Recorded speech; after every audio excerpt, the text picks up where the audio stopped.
Hello and welcome to episode 5 of Let's Talk Local. So glad to see all of you guys coming back here to watch another wonderful video that's going to be released very soon, which is this video, of course. I have a very special guest. He goes by the name of Raymund Estil. Now, Raymund Estil has actually got a Latin American dance studio that's based over in North Paramatta. He's come on the podcast because he wants to talk about his journey, about the trials and tribulations as to how he brought the Latin American dancing scene over from the city into Western Sydney. Now, Western Sydney has a big market for these things, of course, because Western Sydney is a huge amount of Sydney. But a lot of these Latin American dance studios are found usually in the city or in North Sydney. They're all based over there. And a lot of people that live out this way have to travel all the way over there into the city. So he has his own Latin American dance studio, which is based in North Paramatta, which I have actually been attending and going to since August. And I can guarantee you guys that it was something for me that I found very life-changing. And it's really just, I don't know, just makes me feel very different. Really has this this mission that he's just been on for the last 20 years now, where he's been not only bringing students into the class and teaching them how to become absolute just ace students at dancing salsa, bachata, and all these different types of dancing. But he also has an even bigger mission, and that is to bring Latin American dancing to different parts of Western Sydney, which he plans to continue doing, which you'll find out about in the episode. We have a great chat on the episode about so many different things in regards to, how not only learning salsa, but also now teaching salsa, how it's changed his life, and certain things that he had to overcome just to get to where he is today. And, I'm very proud of him, and I think a lot of people that know him as well are very proud of what he's done as well. So, another thing I just want to add as well, by the way, please like and subscribe to the channel. All the likes and all the help, the subscribes and all that stuff, all the support that you guys give me is only going to make this channel so much bigger than where it's at the moment. And I have plans to make it big in the future. So please like and subscribe and bring on that support. Without further ado, episode 5 of Let's Talk Local. Stay tuned. Welcome everybody to episode 5 of Let's Talk Local. I have a very special guest here today. For those of you who haven't heard of Raymund Estil, he has his own dance studio for salsa. And actually, that's one of the main reasons as to why I brought him on today, because I can guarantee the majority of you have probably never danced salsa in your whole life. And Raymund has been doing it for quite a long time. He's been doing it for about maybe 20 years now. Yep, thereabouts. You've been doing it? Yeah, long time. That is a very, that's incredible, the amount of experience that you have. But I myself, I came into Urban Salsa in August. I came across it back then. And ever since then, I remember it was the first day that I got there. He was teaching the beginner class. And ever since then, I was like, I'm staying here. I'm not going anywhere else. I'm staying here. Thanks for your loyalty. Yeah, no, it's okay. Thank you. Raymund, I just want to start with, you were born in the Philippines, from what I remember you telling me, right? You were born in the Philippines, and you were here so you're over there for a very short period of time until you came here. Yeah, my family moved there when I was only 3 years old. 3 years old? Yeah, so I got no real memory of the Philippines. That time anyway. And essentially my first language was English. English. So I had to learn Tagalog much later in my life. Tagalog, because Tagalog is the native language in the Philippines. Tagalog is is the national language. Oh, national. Okay, yeah. It's the main language spoken in the Philippines. So yeah. So you moved over here, and then you were. Where did you actually? When you first came here, where did you move to originally? First place we lived in was Helston Park. Oxton Park? Helston, Not far from here. No, Helston. Oh, damn. We said Helston Park. Helston around Park. the Canterbury area. Yeah. So Helston Park, and then we moved to Dulwich Hill, which is still not Dulwich far Hill, from there. Inner West, Yeah, and then we moved to Lidcombe. Lidcombe, yeah. Okay. Yeah, and then we moved to Marylands. So my parents still live in Marylands, and I bought a house in in Seven Hills or Oh, Seven Tungabi. Hills, yeah, yeah. Tungabi, yeah. Yeah. So you were, yeah, so you came here back then and you did that. When was it when you first uh came across like the whole Latin dancing scene? Like what was it Uh, when you first came across it? the Yeah, first do you time, the remember? actual Latin dancing scene would have Yeah. been the what was it, a nightclub where the Star used to be, the casino, Oh, when it was really? still, yeah, yeah, yeah. So they had a nightclub in there, and then at the time, like I think the Latin promoters were trying to piggyback or trying to what's it called, off the hip hop and R&B scene. Yeah. So there was R&B clubs everywhere, and then they wanted to sort of work with them. So when you go to back then, if you went to an R&B club, uh, there would be a Latin room. Yeah, Oh. yeah, yeah. So I remember, what's it called? Having to go. I just had to go to the toilet when I walk. Going towards the toilet, I would walk past the Latin room, and I heard the music. I was like, "Oh shit, that sounds good." Right. And then so on the way back, I thought, I'll go check it out. And I went in there and I had no idea what I was doing. I just do what you do, like with R&B, you just make up whatever the steps you do. Yeah, yeah, yeah, So that's what I was doing in that yeah. club. And there were some people doing partner dancing. A lot of people were just dancing on their own or just Yeah. dancing in their groups and stuff. But yeah, so I just like put myself in the background and just dance, Yeah. made up whatever I could do. And then the funny thing is, like a couple of girls asked me to dance. Okay. They approached me and asked me to dance, and I didn't know. I assumed they wanted to do the partner dancing, Mhm. and I didn't know how to do it. So I said no. I said Oh. no to two ladies asking me to dance, Oh which is man. really weird, right? And then I thought, That could have been like a massive flex. right, but I had no idea what it was, the etiquette, whatever it might be. The funny thing is, right, I could have gone back, or I would have gone back to the R&B room and asked 20 girls to dance, and would have gotten 20 no's. But here I am in this latter room, and a couple of girls are asking me to dance with them. Like, this is like a Twilight Zone or something. Weird, man. And then it happened again. There was another R&B club, I think, in Bondi Junction. I think it was the old school people remember this, BJ's, and BJ's, yeah. They had a similar thing, where yeah, it was more of an R&B club, and then they would have a Latin room. Could have been the other way actually, but yeah. But I've spent majority of the time in the Latin room, and again, a couple of girls asked me to dance, and again I said no. So I figured I should learn how to do this.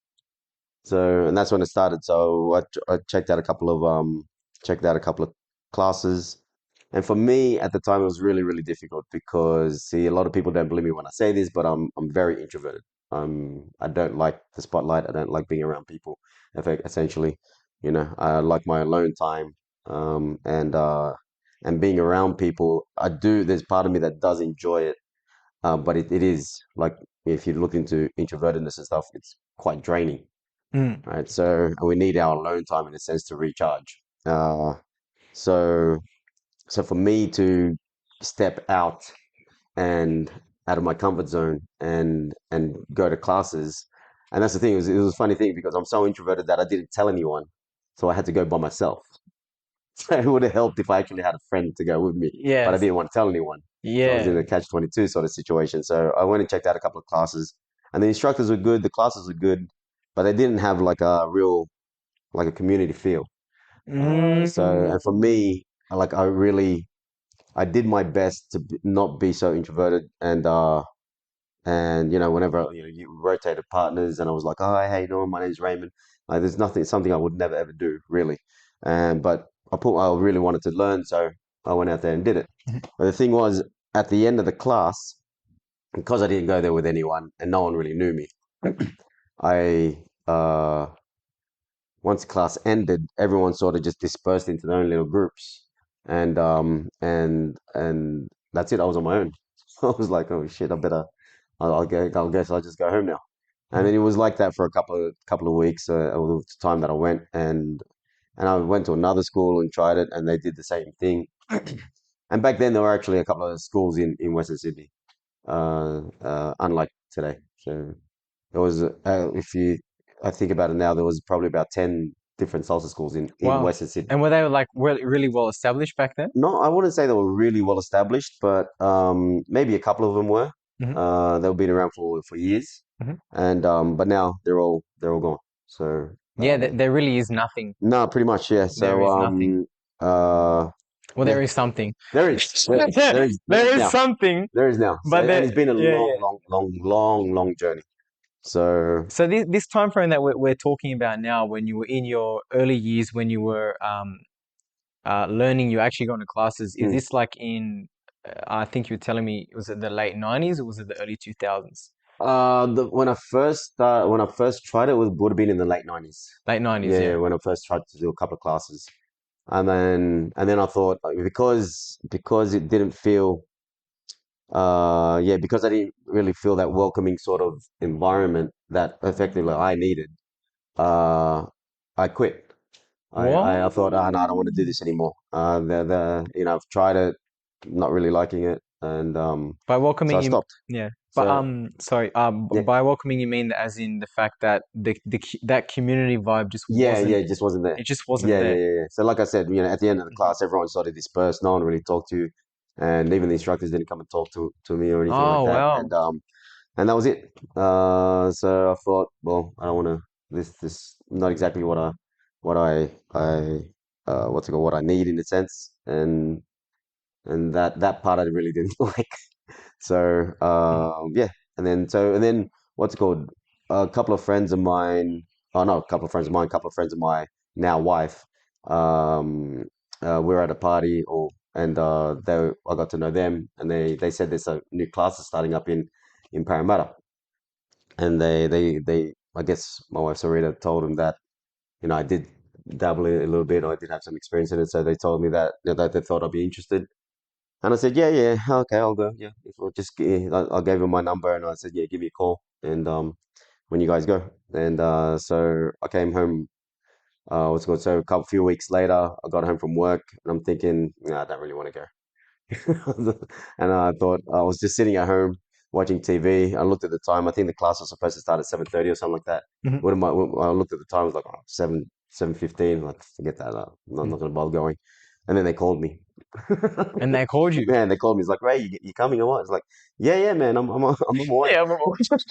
Yeah, yeah, man, I'm on my way. So, which is all right because I was only living in Maryland at the time. So Maryland's Parramatta didn't take Oh, that okay. time. I So was gonna say you probably have to get in your Skyline. yeah, Twin Turbo no, Skyline, just I get was there a, as quickly as I was a, possible. I was a courier at the time, man. I was driving a high ace. I'm driving a high ace. Yeah, yeah. Yeah, So I but had I a had a van. twin turbo, surely. Yeah, yeah, yeah, Twin turbo diesel will get you yeah, there in no time. yeah. So and then yeah, and then I got there, and that was the difference. So the instructor at the time, what's it called? Like when you first see him, he looked really, really he had a lot of passion. But then what really got me hooked was exactly what I said earlier. It really had a real community feel. So at the Mhm. end of the class, some of the ladies, or some of the guys that were assisting, actually would come up to you and say, "Oh, how did you find the class? Do you need any help with anything?" And then after the class, they did a little social dancing. They'd come around. They actually ask you to dance, and Oh, I thought, wow. well, this is really cool. So and that's what got me hooked. All right, so because I tried it before and it didn't have that feeling, didn't have that community feel, so and I dropped off. And this is why this is why Urban Salsa is the way it is, and is because I know that because that's what I want Urban Salsa to be.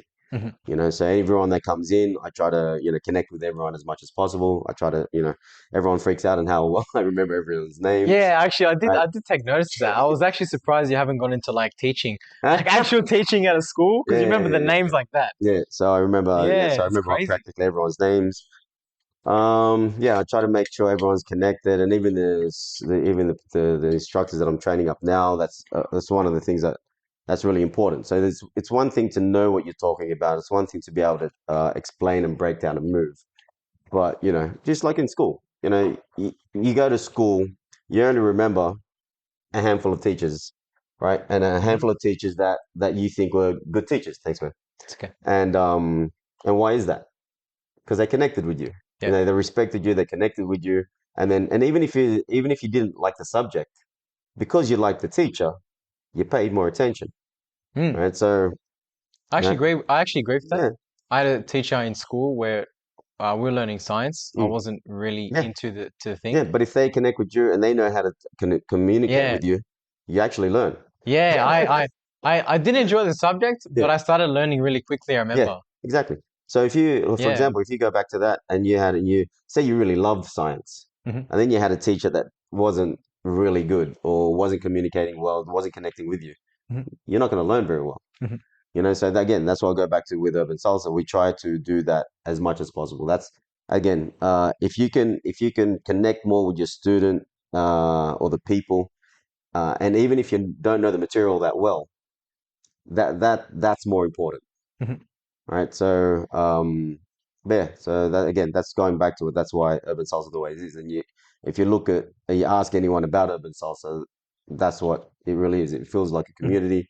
Um, uh, and yeah, and that's what Hmm. people love it for. Aside from trying to be knowing the material and being technically proficient. Hmm. But yeah, that's that's my Yeah. introduction, like Yeah. from the clubbing scene Yeah. to teaching and such. Into teaching. And so you had like an individual mentor or you had mentors along the I way. it really if I really count the mentors I had along the way up until today, I'd probably put that down to maybe three. So my first instructor, he was um,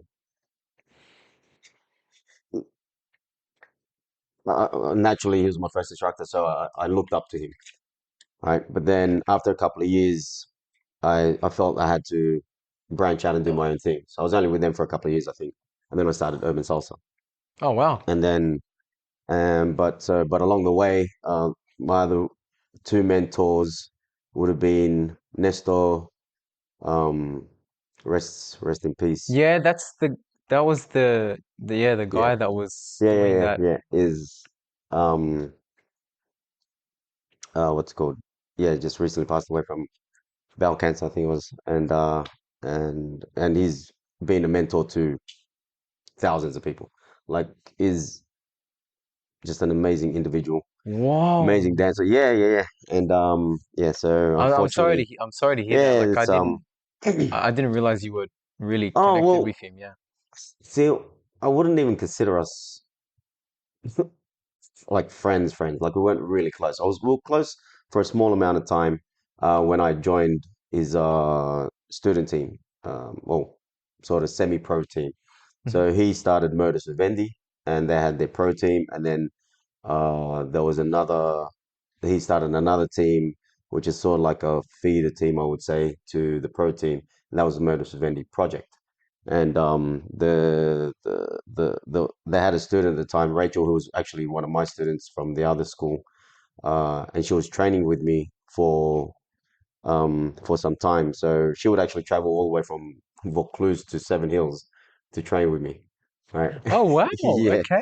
and then she started doing classes at Motion where Nestor was teaching at the time, Hmm. and he was starting to this Modus Vivendi project team, and she really wanted to join it, and then she really wanted to partner with me.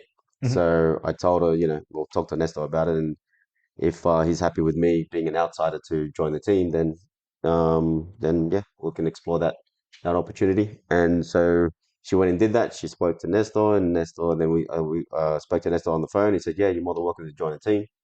And I thought, all right, let's do it. So we jumped on, and I only really got to do two choreographies with them. But with those two choreographies, the small amount of time that I was with them, which is probably 2 years or so, we got to travel and perform all around Sydney. And then we got to actually went to the Malaysia Salsa Festival Oh wow. and performed internationally there. Internationally, so Yeah, so yeah, this is all gateways to go yeah, international. exactly, exactly. Oh And wow. that opened up so much for me, and because I learn a lot from watching and just watching and getting to know the other instructors, the organizers, stuff like that, and watching what they do. Then that got us an opportunity to teach and perform in India. It was a salsa festival in India, and Wow. Rachel and I did that as an independent. That wasn't with Mothers of India at the time, so we had our own choreography and we performed there. And then it sort of it got a bit too much. So because you got to understand, I had a full-time job. Hmm. I was married with at the time two kids, right? And then I was still teaching a little bit because I've Urban Salsa has been around since like 2003, 2004, which a lot of people don't know, right? But it's always been something on the side, right? Because again, when you got a full-time job, you got a family and two young kids, it's very difficult Yeah, to build it. 2003. Yeah. I thought it was like 2016. No, no, no. So I started taking it more seriously maybe 2017. Yeah. So in between 2003 and 2017, what was happening? Like I what was was working. I was working at a full-time job. I was trying to, so the pay for idea, mortgage. it wasn't Yeah, yeah, yeah. actually Yeah. So I was teaching classes, but hiring halls, teaching out of a bar or a pub or something like that, once a week or something like that. Yeah, yeah. So it's something, and the thing is, I never really ever wanted to teach. It's not something I ever wanted to do. I just wanted to dance. That okay, was yeah, it. yeah. And then the only other thing I would have wanted to do was promote events. So because there was in Western Sydney, there was like I said, there was like 10, almost 15 different schools in Western Sydney, but none of them really worked together. Mhm, And there was no one really organizing a joint event, right? So, and then they would all sort of organize their own little socials separately, mhm. right? And the only thing that they would all sort of go to is uh, like Latin promoter events, like in Marconi or things like that. Yeah, those ones, yeah. But the schools in itself rarely ever organize something that would include the other schools. So and this is where Salsa Sabado, my event that Yeah, your event that you yeah, do, yeah, yes, that yeah. I sort of created in or sort of I created in 2008. Oh wow. Was it 2008? Maybe 2007 even. That was to sort of bring the schools together. So I went and approached every school personally, and so I had flyers out, and I tried to get everyone to work together, right? And a few of them did. There was a couple that did. Irene, still a good friend of mine, actually teaches with Urban Yeah, Salsa. Irene, the Chilean lady. Yeah, Yeah, yeah. yeah. I met her. And she used to run Bailamos in Penrith, right, which is quite a successful school. But unfortunately, that she couldn't continue with that. And then there was two other guys. Um, oh shit, what are the names? It was Platinum Salsa. Alex and Brendan. They used to teach around here, all around like Cabramatta. Cabramatta, yep. Yeah, and so they actually partook with in Salsa Sabado, but all the other schools chose not to. Hmm. Right, and yeah, and that's all I really ever wanted to do. I wanted to promote events and try to create events here in Western Sydney and just supply that demand. Hmm. And but then again, the difficulties with the schools not wanting to join and partake in the event made it very difficult. 110% it Yeah, would, yeah. you know, Because your goal that you're trying to make is yeah, make everyone work together, which yeah, obviously make is, everyone work together, but show everyone that if we work together, yeah, it'll grow. It'll like yeah. Western City is massive. It's Because absolutely you're massive. wanting the scene to grow Yeah, as a whole. exactly. Yeah, Instead yeah, of yeah. having to look, I still go to the city and dance in the city and support those events there. But I just want good events here in Western Sydney. I don't want to always have to drive Yeah. 30 to 60 Everyone. minutes to Yeah, the yeah, city. yeah. And why not create something out here where we can dance salsa and bachata and merengue and cha cha cha and and it's local, Hmm. and we're supporting our own area, Hmm. because like the other Latin events, they're Latino parties. They're not Latin dance Nah, parties, they're not Latin dance right? So they're parties. Yeah, playing yeah. a lot of cumbia, Cumbia, yeah, a yeah. lot of reggaeton, Reggaeton, all that. there's barely any salsa. But it's funny because you see him all promote. Oh, salsa's number one, Yeah. right? You guys we play salsa, we play bachata, and then they play reggaeton and cumbia. They Yeah. should really reverse it because it's more cumbia, reggaeton, Yeah, and then they a little should. bit of Yeah, yeah, bachata, a yeah, little bit of yeah, yeah. salsa. Yeah. So, but they use the word salsa and the name salsa because it's more known. It's And the most known yeah, of the lot, but I the think. problem is Yeah. that they play barely any music, Yep. right? So I wish I didn't have to run events. If these promoters just played more salsa, then what's it called? Then we'd happily support those events, Mhm. which I understand on their point as well because they already have their client base. They have the client So base. they're Yeah, not going to that's stop right. Yeah. playing cumbia. They're not going to stop playing, Yeah. reggaeton. And because the thing is, because a lot of people, essentially, still a lot of people don't, especially the ones that go to those events, they don't really dance salsa. So if you play a salsa No. song, they'll probably just dance cumbia, or they'll just, they're not dancing salsa, which again, there's nothing wrong with it. But then for us as dancers, it's not. It's not what you're looking for. Yeah. Yeah, exactly. I know what you mean. So I went to one of Graham's events. Mm, I went the yeah, first time. Went to Graham's events, and I got yeah, and that's a salsa event. Graham. Is it Graham Haney? His name? Mm, Yeah, Graham Mambo Haney. G, Mambo G. That's his that's it. name. Mambo G. Yeah. I went to one of One of his the events. OGs, One of and the that's OGs. Yeah. and going back to it, he's my other mentor. So yeah. So I Oh. look, I respect Graham greatly, and I appreciate. He's always supported me. He's always guided me in what to do, how to do, and if it wasn't for him as well, Urban Salsa wouldn't be where it is. Same thing with Wow. Nestor. If it wasn't for Nestor, and I've said this before, Urban Salsa wouldn't be where it is. Again, like I go back to saying that I wanted to just promote events. Nestor Yeah. said to me one day, because he asked me one day, I think it was at Palladium one time when we were performing. He goes, "Oh, how's the Western Sydney scene going?" I said, "It's all right. It's like it's a yeah, no, yeah, no, no, It's yeah, there. It is, and I don't know." yeah, yeah, And he said to me, "If you want to build the scene out there, you need to start with your students. yeah. So you need to build a school." And I was like, "All right." So I didn't want to, but I didn't want to. I didn't want to, teach. Like people always ask me to teach, but I was like, I just did it because people always ask me. I never really wanted to teach. But did you believe at the time that you had the capability to teach? Nah, nah, nah, nah, nah. Not And at then all. again, my focus wasn't there. My focus Mm. wasn't there. I didn't care for teaching. I just wanted to dance, and I just wanted to. So in my mind, to be able to dance more, I needed to create a Latin dancing scene in Western Sydney. Right, but then yeah, going back to what Nestor said, saying that I needed to create how to start with my own students. So now, yeah, so I've had to start from the base. I've literally had to teach, like, it's hard to believe or think about it, but like literally thousands of students over so many years to get the word out there, to build urban salsa and to actually build it up enough that it can support local events here, even our events. Mhm. So, and if someone wanted to create and become a promoter and create a Latin dance event in There's Western a new Sydney one. now. Yeah, West Side. yeah. So now, 10 years ago, Yeah, there's no way they would have been able to do that, yeah. right? But now that they were here, they can do that, Hmm. right? So, which is great. It's a positive thing. So, and then, if anyone else wants to come along and do that, then they can do it, Cracker. Yeah. right? So, but again, if it wasn't for Urban Salsa essentially developing all the dances out here, then it wouldn't have. It just wouldn't be possible. And I know this because I tried. You try to create an event and then have no dancers in the area.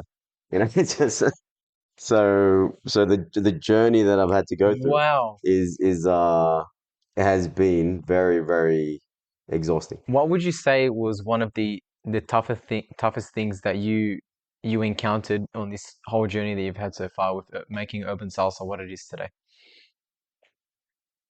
Oh, well, probably the sacrifice to my family, because I've had to spend, you know, so much time away from, uh, even now, like I teach majority of the time in the evening, right? So I rarely ever have dinner with my kids. Yes. Yeah. That's so messed up. So I try to, so even like I've cut off Mondays now. So, Yeah. Yeah. Yeah. yeah, I've moved it, changed the schedule. So I've got Monday nights free now. So then I can actually sit down with my family and actually have dinner and spend time with my kids. But yeah, that would be the hardest thing. um, the like the yeah, it's always going to be the sacrifice that you had to make with your family to pursue something. That's but on the salsa side of things, it's just the like the repetitive going through hundreds of students and hundreds of students to try to build a scene out here. So, um, but yeah, that would be the second hardest thing, I think. Because I think you mentioned to me just before that there was a time when you did a promotion event and there was no dancers. Yeah, yeah. Well, that's we go back to Nestor as well. Like when I created Salsa Sabado, one of the first time it was in a like an old club that was taken over by Filipinos in Rudy Hill, I believe it was, called Right. Corregidor. And Okay. Yep. um and uh and I found this restaurant, and I that was the first time I held it. And it's different. What it is now is very different to what it was then. Back then, Salsa Salvador used to be like a sit down dinner. We'd have Ah, like yep. performances, and then we'd Yep. have social dancing afterwards. Right. So, and this is where Nestor helped a lot because he would help with the promotion. Like I was dancing with his team at the time. So then they would come out and support the event by performing for Wow, us. it's so cool. Yeah. And that was, and oh, running events when you do it is, you regret it because it kills you. It's like but you learn in time that people always do things last minute. Right. So for Yeah. example, when I did that first Salsa Sabado, uh, there was what was it? I think I needed 40 people to break even. There's it 40 tickets to be sold to break even to cover the costs Of of the venue. everything, yeah. So I got to 40. It was like, oh, thank God. And then I got to 50. I was like, oh shit, I'm actually making a little money. You know what I mean? It's like, I mean, a little money, right? And then on the day, another 30 or so people turn up. So whatever, or like my break even point was 40, and we got to about 80 people. 80, yep. Right. And so what's it called? So again, it's not a money making scheme by any means, Mhm. but I wasn't in the red, which is a great thing. So yeah, but leading up to it, I'm thinking, oh my God, why am I doing this? This is the worst decision ever. Because you got the amount of work that goes into it to source the venue, put up money, you know. What type of things are there? What other things are there as well? Like the effort to Well, make even it just the happen. cost. Well, first and foremost, and that's one of the one of the things that I regretted naming the event Salsa Sabado, Why? because I can only have it on Sabado. So when you look for a venue, So that's Saturday, by the yeah. way. So when you're looking for a venue, yeah, I used to like because that ended up, I think that restaurant that I held at folded, and then so I was looking. We went to like Maryland's RSL. Mhm. We held there a couple of times, and then we did it. Used to be Lily's in Seven Hills. Oh yeah, yeah. I Lily, yep. Yeah, Hmm. and what's it called? And so when you call them up and you say, oh, I'm looking for a, you've only got four options essentially Hmm. in a month. But then I'll say, oh, but Friday's available. I can't do Friday. It's Friday, man. Yeah, I got salad. it's not salsa viernes. Can't change the event name. That's Friday, by the So way. I was like, bastard. I was like, oh, Oh regret that. man, that's the issue of marketing, eh? Yeah, yeah. You have, Hindsight. you have to watch how you word it. Yeah. Yeah. So yeah, that was difficult. But then finding a venue, finding a date, and then putting money down for the event, because then you got the nightmare of trying to sell enough tickets and get enough people into, first and foremost, break even, right? And then because even it's the thing, you break even, you're happy. Mhm. But this is a business, and you really should be making money because that's what Mhm. business is. Mhm. So, I mean, we didn't get into this to make money, but to be able to make money and make a living from it would be nice. Mhm. So, yeah. So when you actually start to get the patronage, yeah. I mean, we even the events, yeah. That's it's hard. Like it's made so much easier now. Like with social media, it gets really confusing, and there's a lot to do with it, and it's changing all the time, but it's so much easier to connect with people now. Like the Yeah. only thing is now you really just you got to find a way to connect to get through all the spam, right? Because everyone's Yeah, just yeah, going the bang, spam. bang, bang, bang, bang, I was getting pumped with spam, Yeah, and that and pisses people off. but you got to Yeah. understand if that's a better scenario, Mhm. then again, putting money down to get flyers printed, Yeah. right? And then hitting car parks, walking kilometers upon kilometers, doing letterbox drops, Whoa. right? I used to do this and then, probably distribute about 1,000 flyers or something like that and get 5 or 10 students. That is So it's stressful. that It's is very, very hard. stressful. That's tough. Yeah. Yeah, it's very, very tough. And then so you've spent money on the flyers, then you spent money on hiring the venue. Hiring the venue, yeah. Yeah. And then you're sitting there waiting for people to turn up. Like I've been like, yeah, I mean, I'm a one man show essentially. I did everything. And when you do these sort of things, you learn to do everything. Mhm. And when you get into the classes, yeah, there's been times where I've promoted, I've done everything, I've paid for the venue, and I'm wait, and then you turn up and no one turns up. Oh my goodness. You're sitting there for an hour going, well, I Wow. paid for this. I bet I'm well gonna sit here for an hour. yeah. Or you practice or do something. Yeah, you So practice. yeah, Yeah, yeah, yeah. yeah. So Wow. but yeah, That's just incredible, like yeah. your journey, how you've as you've said that you've had all these various different situations that have happened.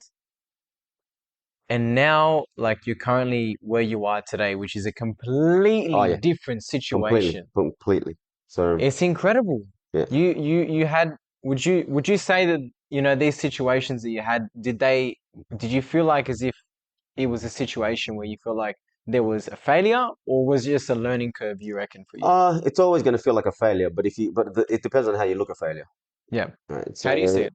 well, Hmm. like that. Like people always like to say, oh, there's that saying, you win or you learn, you don't lose, Hmm. right? But same thing with failure. You don't look at it as a failure. You look at it as a learning experience. Failure is failure. But Hmm. if you can get your head around it to say, all right, this is, it's just an experience, and if you learn from it, Hmm. then there's nothing wrong with it, Hmm. right? As long as you take something positive away from it, right? It may have lost you, a couple of hundred, a couple of $1,000, Hmm. but as long as you learn from it Hmm. and you can move on and then sort of make the next attempt easier or better, Hmm. then it's a positive. But yeah, a lot of people won't survive that. I mean, this is why, just a standard thing that, I can't remember the numbers now, but how many or the percentage of businesses that fall in the first 5 years, right? Yeah. Because it's hard. It's very, very difficult. So, Especially in the situation that happened a couple of years ago of the whole pandemic as oh, well. oh, Did I did I bring back some PTSD or I've got something? severe PTSD from that. Oh my goodness. And that's the thing, like, see, going back to when you were going back, trying to get the track record or how it came about and such. When uh, I was teaching out of a studio called the Latin Ballroom in Mhm. in Parramatta, Yeah. and this is when I was actually taking it a little more seriously. Hmm. I figured, I worked in finance for so long, I hated it, and it caused me, anxiety, depression. I Hmm. couldn't go back to it, so I thought, you know what, let's give this a go. So. And yeah, so I was teaching out of this studio, and it was a beautiful studio. Yeah, and what's it called? It was a beautiful studio. The guy that ran it was a friend of mine, and we had a good relationship. But he was told me uh, that the things are going to change. I think it was 2017. I think it was 2017, and I think something was going to change in 2018. That my slot was not going to be available. Hmm. All right, so he put me in a position where, or I was put in a position where I had to find another venue. Hmm. I had to teach out of because I was teaching on Sundays, and so I had to find another place to teach out of. So I was going through the process of looking for studios, halls in Parramatta, and it was just proving to be impossible to find. And then my wife, God bless her, Sarita. Sarita, Yeah. she said, "Why don't you find your own venue? Why don't you just lease and get your own studio?" And I said, "Nah, forget that shit. I'm not doing that. Then I got to pay. I got to pay a lease. I got to worry about utilities. got to worry about cleaning this place. I got to do this. It's just so much more work, right, involved. And I thought, no, I'm not. And I thought, no, I can't afford it anyway. So it's like, and she was like, being the sensible woman that she is, she said, she asked me, have you looked? And I was like, no. It's like, we'll go have a look.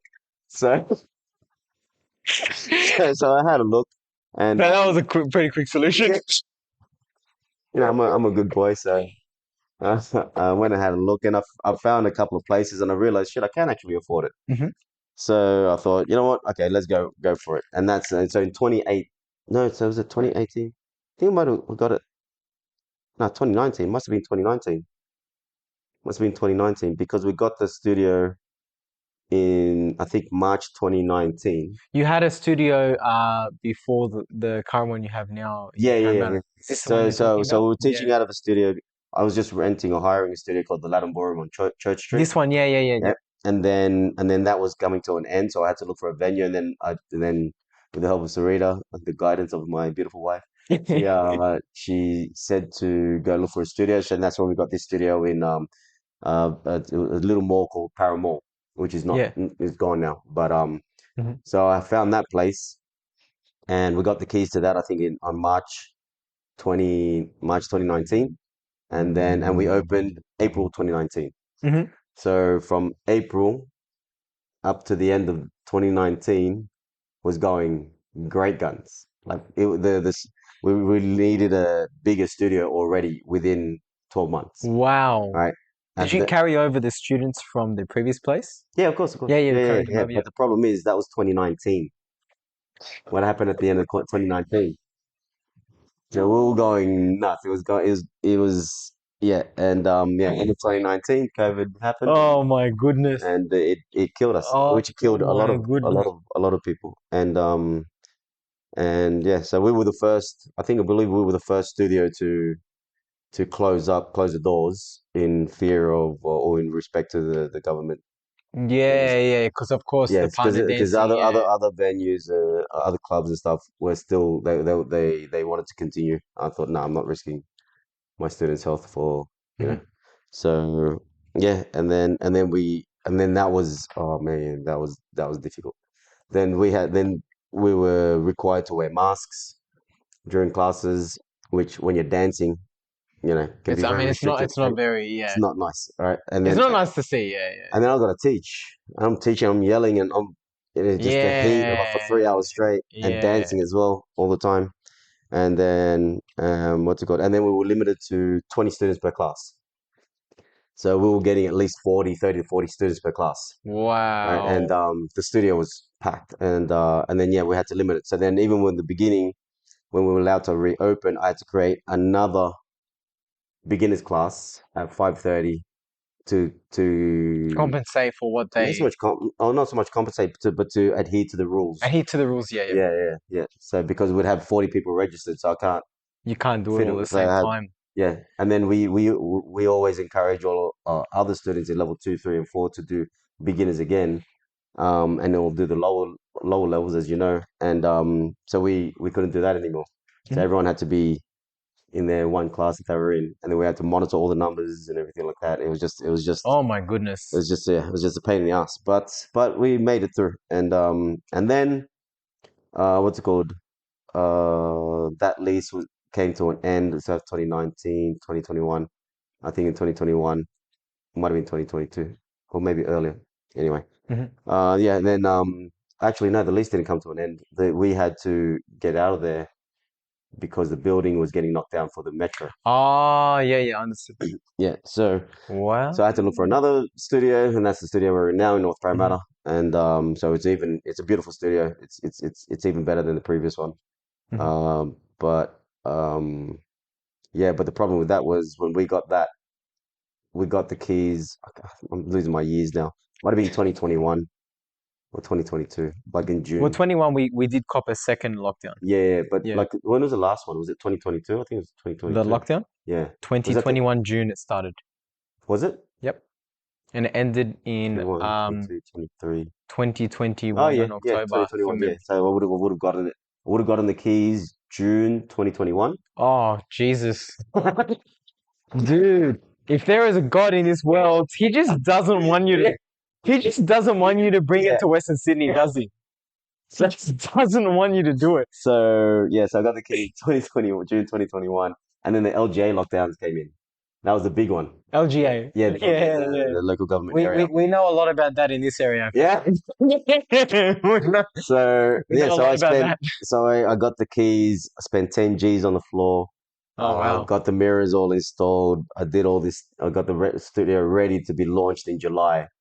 I was ready to launch it, and bang, the LGA lockdowns came in, and I couldn't even visit the freaking studio. I couldn't even go there. So, and they were locked down for, was it 3 months? And then, No longer. I think it was June to about October from memory. I think well, it was like really? 4 months. Yeah, thereabouts. It Yeah. was going on for ages. I was like, I thought it was going to hit the half year mark. Yeah. And then, Yeah. what's it called? Yeah, and then we still had to pay. I think they only gave me like 1 or 2 months lease free. Maybe it was just one. So out of those months, I still had to pay lease. That is insane. Yeah. Yeah. That is crazy. So some of the studios closed down, right? Completely. Yeah, So, because of it, and then I really like it was painful, and because we weren't making enough, we weren't even eligible for the big grants.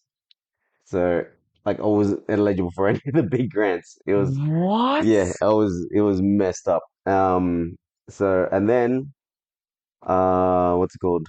This is crazy, man. You were in a position Oh yeah, where just every single thing, yeah, like it's like as if you were in a tunnel and you were just enshrouded in this darkness. yeah. And it's Oh like, yeah, how the fuck and do that's I what it get felt out? like. How the That's what it fuck do felt I like. get out of this? But I've been in there before. I've been in there before, so it's I guess that was the benefit that you had experienced all those things in the past. yeah, yeah. I've experienced hardship before, so Yeah. it was so. But the thing was, financially, I looked at it, and I, I, I had to sit down with Sarita, or we spoke about it, and I told her, if we have one more lockdown, I'm done. I can't, I can't, I can't pay another 3 4 months Yeah, yeah. of lease and not make any money, and not get any compensation, whatever it may be, and that's it. The So government didn't I help was you at all. ready. Nah, nah. I mean, whatever. I can't remember what we were getting, but I didn't even want to deal with it. I was just so I closed off from the whole thing. I just like people sending messages. Oh, have you done this? If you can do this, you can get this money. I was like, I don't want to know about it. Just tell me I can run my business, and that's all I want to hear. So I probably could have gotten some other things. What's it called? But they were minor things. I thought that's not going to help me at all. So because if we go through another lockdown, I'm screwed. This is it. I'm done. And it was that if it happened again, Urban Salsa would have ended there. But thankfully, it did end, and then we were allowed to Oh start my up again. goodness. Guys, if we copped another lockdown, Yeah. we would not be witnessing the brilliance Ah, of Baile Latino and Salsa Sabado on Saturdays. Fridays for And Fridays for the other one. Yeah. yeah. But yeah, Wow. it's been a hard road. That is just crazy. Yeah, but what else are you gonna do? Like the thing is, like I said, I used to be in finance, I used to be in and working in the office, and that was for me that was harder to have to turn up to the office every day. That was harder than what I went through in COVID and with the lockdowns and stuff like that. That for me mentally, that was harder to have to wake up, go to the office, go to something that I loathed, right? That was harder. So yeah. I think it also was because obviously Urban Salsa is something that you have created, Oh yeah, and yeah. there's no way you wanted to let something go that you yourself had created. Okay. I think I got You yeah. got that, man. You got that wax on wax off Mr. Miyagi type hit, man. Yeah. So yeah, no, that's the other thing. And look, the other thing is like I had a lot of support from the students. There's a lot of students who sending me messages, checking in on me, and and were always, they reassured me that one, if or when we open up or allowed to open up, that I'll be coming back, and even some of them even offered money. Some of them even sent me money. Wow. And I was like, You're no, no, no, no, kidding no, me. What? don't send me money. That's. But then they, what's it called? but they did it anyway, and which I appreciate, and it did help. But yeah, so and that's the thing. Like we've built such a community that that's what it is. You know, everyone really wants to help each other. Everyone, and again, being able to connect with so many people and so many people looking forward to dancing again and Hmm. loving the dance. Not even if they loved urban salsa, they love dancing, they love the music. Hmm. Then how can I not keep going? How can I not keep on going? Of Yeah, course, yeah. I have to. I mean, the you know, I've been told by a number of people you can't stop dancing. You can't stop. I mean, you can't not teach. You can't not dance. It's and I sort of do agree, and I see that every now and then. I think, you know what, stuff I don't want to give up. I'm done. And I think that there are those days, of course. Oh Like it's yeah, purely natural for you to feel that. yeah, yeah, yeah. You're But I turn up to the studio, and then you know I see everyone dancing, and then again, as I've said time and time again, I teach dance for a living. So who am I to complain? yeah. You know, I It's your love. dance. Yeah, I dance really. And as I always say, if you love what you do, you never work a day in your life. It is work, but and it feels like Just it. gonna Like clarify. yeah, Still but is work. but it's better than doing something that you don't love. It's better than doing something that you don't love.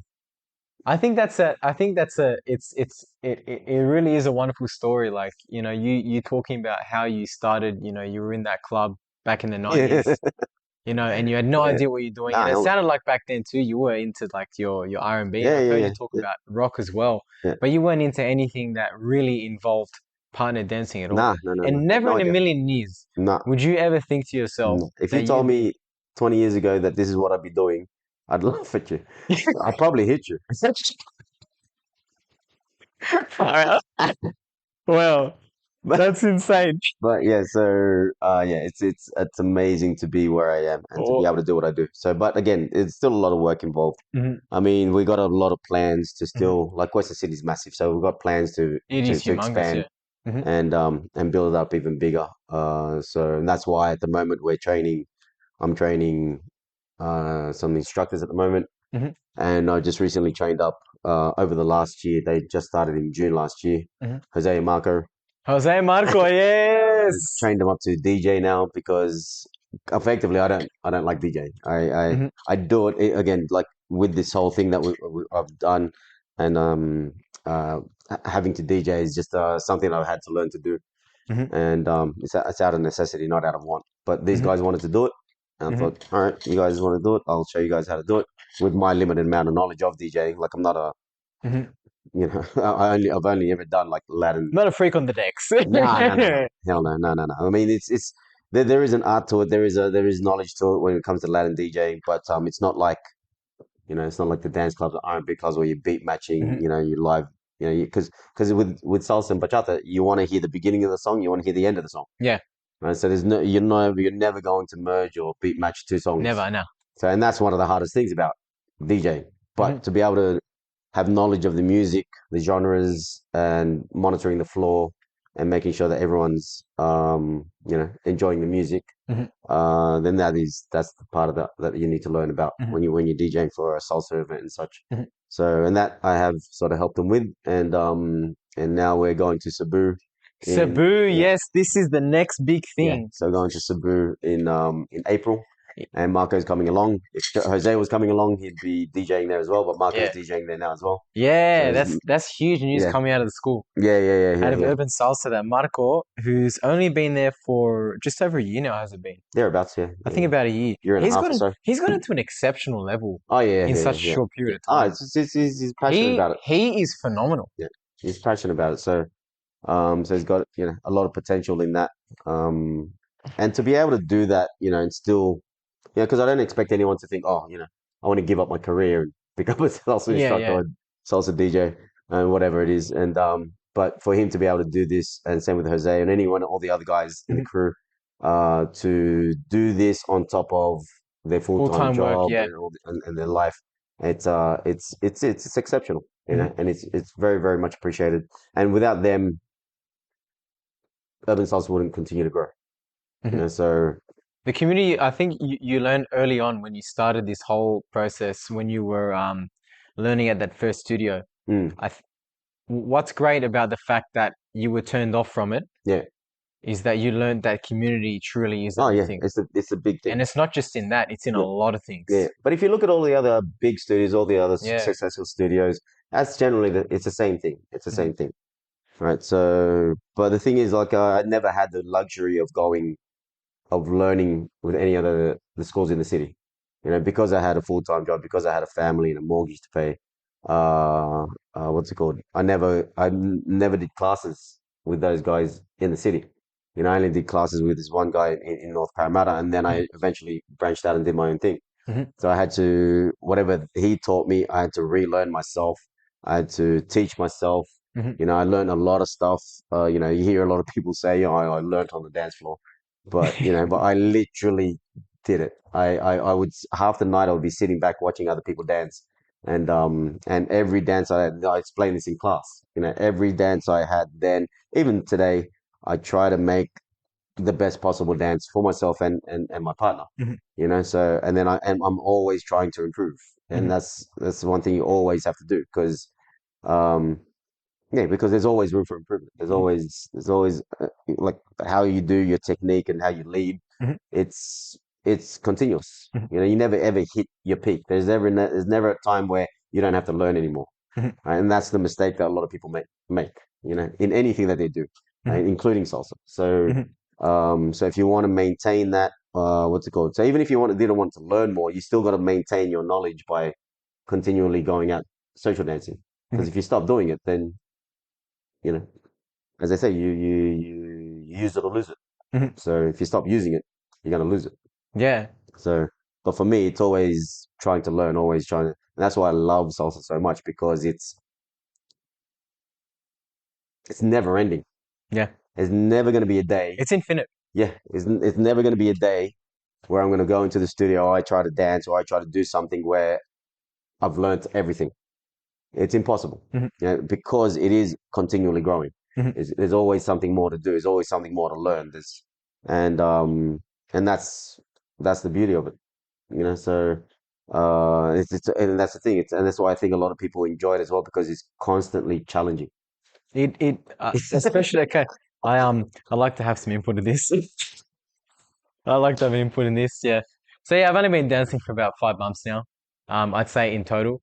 And I'm in Raymond's level 2 salsa class, salsa LA style. And I have to admit, I think salsa has got to be one of the. I don't know if you could call dancing a sport, but Oh, out you of can definitely call it a sport. okay, if we are gonna call it a sport, I think out of all of the sports that I've ever attempted, salsa's right up there as one of the hardest I've ever Oh yeah, attempted. yeah, most definitely. I mean, if you're going to call like It's things like it's hard, what are the sports yeah. out there? I don't know, Because I played golf. tennis, golf. Well, I played golf Yeah, with my dad. I yeah, think he might have mentioned it, but yeah, yeah, I found golf to be highly challenging yeah, as an individual because yeah, it's just like, well, who are you going to blame? yeah, Yourself. exactly. Yeah. No, but that's what I'm saying. Even with But tennis, that's tennis, why I yeah, never played tennis and golf tennis is hard. because Yeah. one, I'm overly competitive, and two, I have a very short temper. So it's just going to cost me a lot of money in tennis rackets and golf clubs They're and golf curious. balls. Yeah. I'm going to smash stuff. Full, you gotta go like full John Yeah, McEnroe. yeah, Yeah.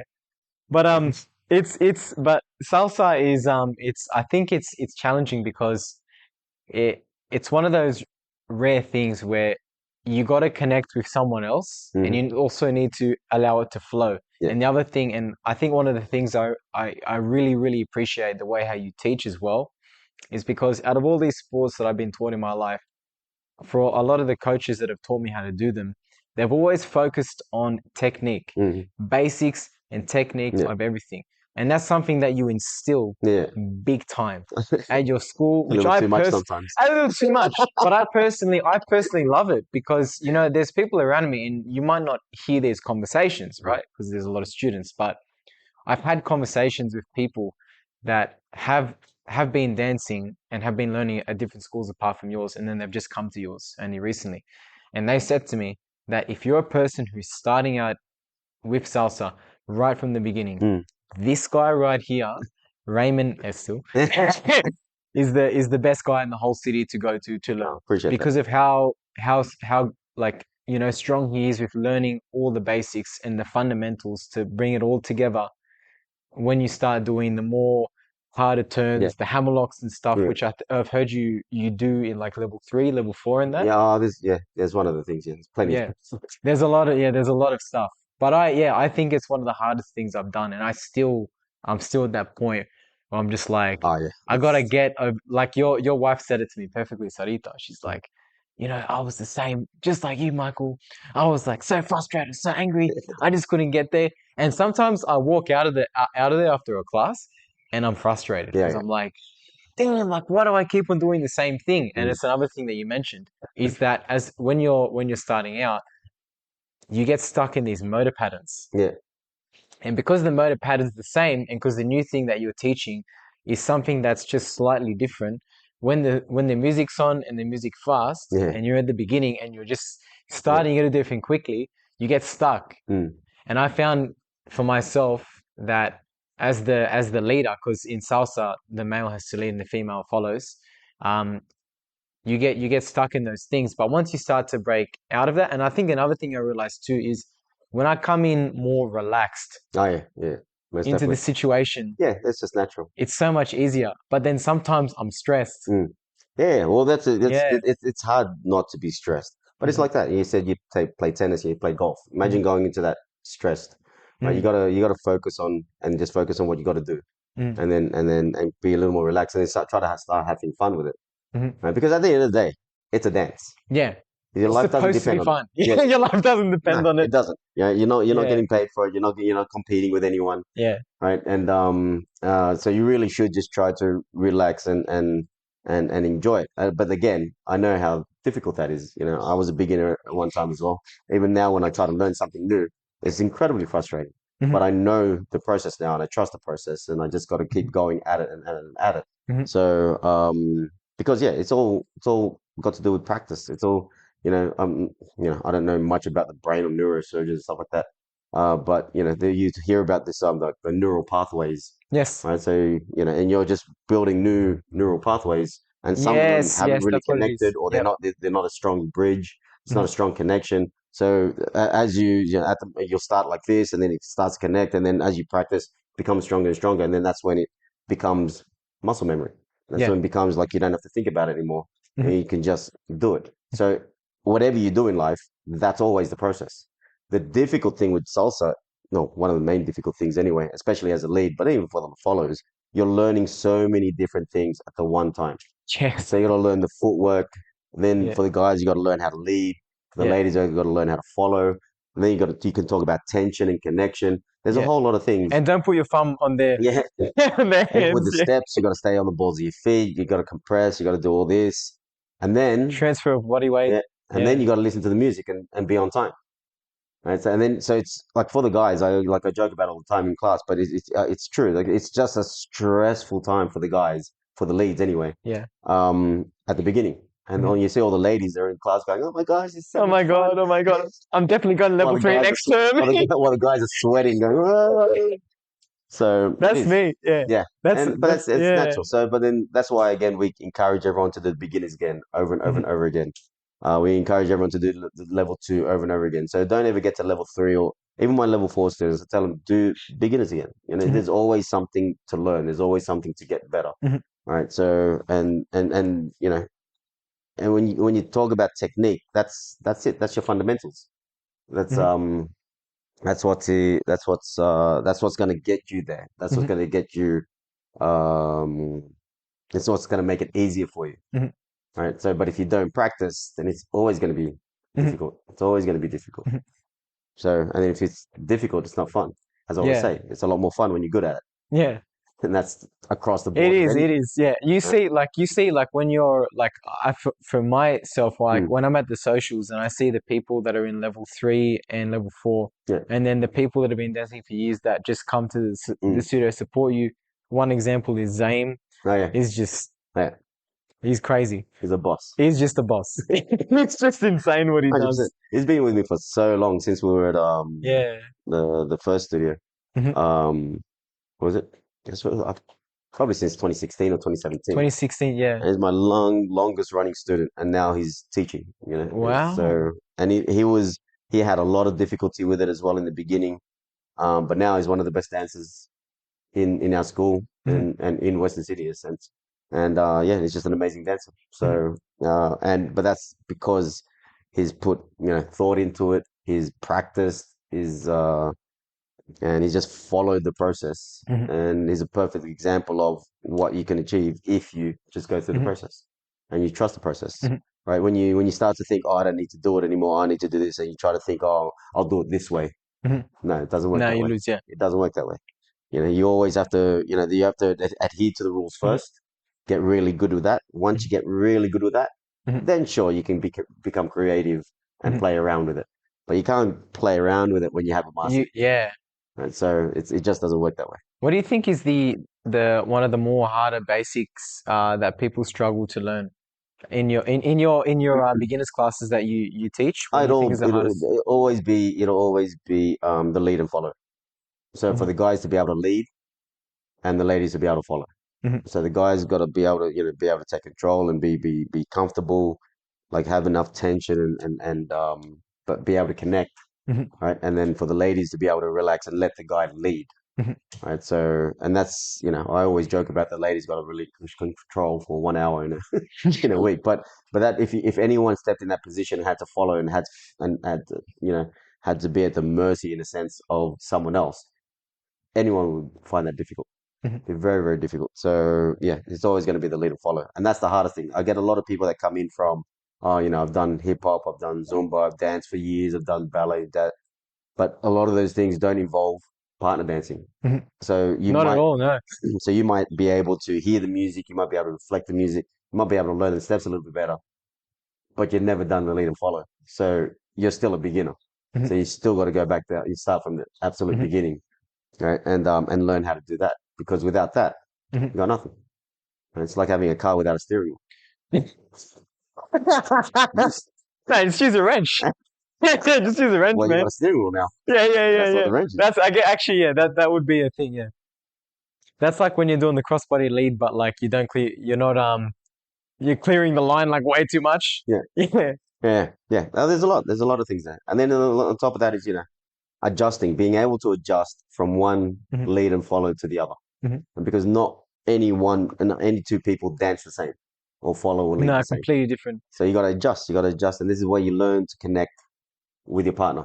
On Hmm. top of that, trying to connect with the music, which is one of the hardest I things as think well. it's the hardest thing. Yeah, Yeah. yeah, because Because salsa music is so intense and yeah. there's so much going on. Yeah. Right, you listen to any other genre of music, it's so basic. There's a bass, and it just repeats. Hmm. No, salsa music just goes. It's like you could have 15 different instruments There's going so at many, yeah. going at the one time. It's like, what instrument am I Just listening to? random trumpets just out of Yeah, nowhere and yep, that, yeah. Jimmy yep, Bosch. yep, Yeah, yeah, yeah. 100% trombone that is. Yeah, trombone, yeah. But then yeah, and then the bass will kick in, and then it'll disappear, and then it's just so when you come in and you've never listened to that sort of music before, even if you have listened to it, to actually listen to it Hmm. and understand it and then be able to reflect it because that's what you're doing when you're dancing, you're reflecting the music. Hmm. Right. So and then yeah, it's incredibly difficult. Hmm. So but yeah, if you get past it, if you learn it and then you get good at it to a certain Hmm. degree, then you start to enjoy it. And there's Hmm. nothing purer than and for me anyway, there's nothing purer than having like a great dance. Like when you, and this is what I say all the time with dancing, and this is why a lot of people enjoy coming to the salsa classes, even bachata classes. It's it's a it's an escape in a sense, right? I was about to get to this part. Yeah. Yeah, yeah, right. And then like if imagine you're good, even if you're not really good at it, Yeah. but you have a good connection with your partner, and then you're hearing the music and you're enjoying the music. That's 3 to 5 minutes of bliss. Yeah. There's no problems in the world. There's Yeah. nothing. That's all you're doing, and then it's just pure, and that's what a lot of people look for and chase every time they go for a dance because it's just that's it.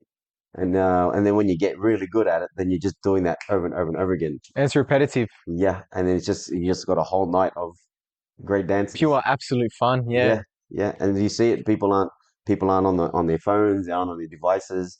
They're connecting physically with a person, right? And they're connecting with the music. So it's just there's nothing that I can think of that it's like a it's like a drug Mhm. that you It's a can get drug, yeah. for free and do it over and over again, and no one will judge you for it. Yeah, no one will. In fact, I think a lot of people will look up to you for it. And Yeah, and yeah, and yeah. there was a point you mentioned before we were talking off before the Mm. podcast that in Australia there is no dancing culture No, no, at yeah, all. There's yeah, no dancing yeah, culture. yeah, But to now bring something like yeah, this and all these different dances from a different part of the world as yeah. well, but to bring it here and then show it to people, I think both guys, men and women, they look at it and they go, "Wow, Yeah.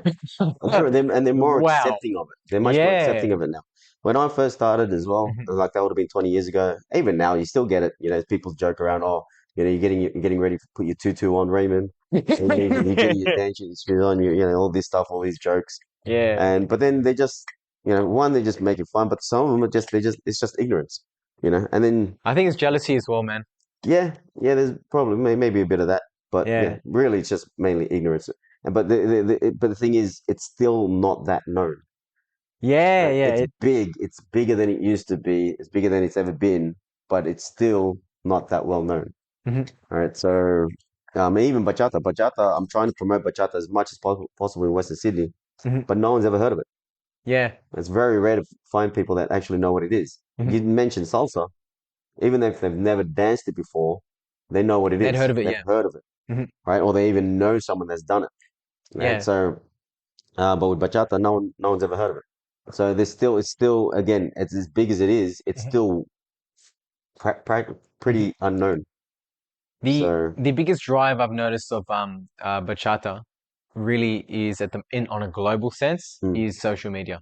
Oh yeah, Is 100%. Oh yeah, Instagram, even YouTube, salsa now, even so, even yeah, there's salsa a as lot of well. influencers out there now. Yeah, They're posting videos and that. all these Yeah, dances. You know what I've been watching lately? There's a YouTube channel called I don't World of World Dance. World Salsa Festival, something like Oh, that. okay. Yeah, and you see all these, and it's reoccurring it's the same people, but it's Yeah, like yeah, yeah. once or twice every year Mm. they go to some part of the world, like Croatia, Yeah, yeah, Bulgaria, yeah, or Asia or somewhere, yeah, and these guys are like, wow, yeah. they're your level, Ah, they're they're about probably your there, but level. I'm not up there.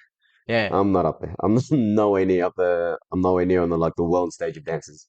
Mhm. I mean, good for our area. I believe I'm a good instructor, but you look at these people that are on the social media. My goodness, they're phenomenal. They're levels and levels above, Mhm. right? So, but what's it called? And that's fine. That's not my goal to get there. Yeah. My goal is to build Mhm. the salsa scene or the Latin dance scene in Western Sydney. That's always been my goal. Always been my number one goal. So, and now it's finally happening. So after so long. This what I love about it too is as well your story is that from what I can see here, you're really for such a long time, for almost 2 decades now. It's like as if you're really trying to give back to the Oh yeah. community. Well, of course. It's You're bringing something to them because I think another thing you've noticed too, as well, is that, and this is what I think, I don't know if I think you just mentioned it before.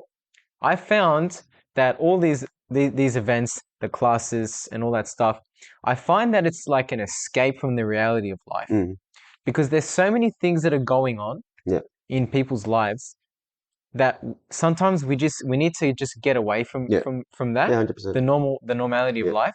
And then as soon as they walk into your doors, yeah, it's heaven. yeah, It's heaven or yeah. stress. It's, But not for the wrong reasons, yeah, you yeah, know what I yeah, mean? yeah, exactly. Yeah, Yeah.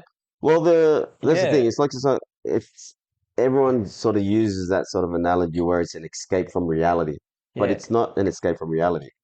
It's an alternate reality, It's an alternate reality. right? Actually, So that's it's because another it's way to put reality. it. Yeah, Yeah, you're there. It's physical. You're experiencing these emotions. You're experiencing this joy. So it's a reality. It's an yeah. escape from troubles, Mhm. sure, but it's not an escape from reality. So Yeah. thanks, brother.